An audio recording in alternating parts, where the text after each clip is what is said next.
പൂമഴ പെയ്യിക്കുവാൻ കിഴക്കൻ ചേരുവാരത്തിന്റെ പടയിൽ അണിനിരക്കുവാൻ ഇനി വരികയാണവൻ. പാലായുടെ മണ്ണിൽ നിന്നും പ്രൗഢിയുടെ കൊട്ടാരക്കെട്ടുകൾ കീഴടക്കി നിന്ന് വീരവിശ്വസ്വരൂപം ഇടനാട്ടുകാവിലമ്മയുടെ മണ്ണിലെ ഈ ഭരാജ കുലപതി ഗജസാമ്രാട്ട് ഉണ്ണിപ്പിള്ളിൽ ഗണേശൻ.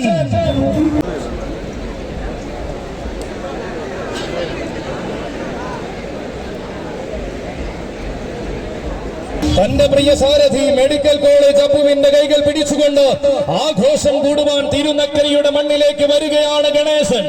ഇതിഹാസമായി പിറവികൊണ്ട വർത്തമാന കാലത്തിന്റെ ഹൃദയം കീഴടക്കി നിന്നവൻ, ദൂരം വിരിഞ്ഞ നാൾ മുതൽ പതിവിന് കോട്ടം വരാതെ തിരുനക്കരയെ കോരിത്തെരിപ്പിക്കുന്നവൻ, എഴുതപ്പെട്ട ചരിതങ്ങളിൽ തന്റെ നാമധേയം മുഴക്കിയ അക്ഷരനഗരിയുടെ എണ്ണം പറഞ്ഞൊരാൺകുട്ടി ഗജസാമ്രാട്ട് പാലാ ഉണ്ണിപ്പിള്ളിൽ ഗണേശൻ.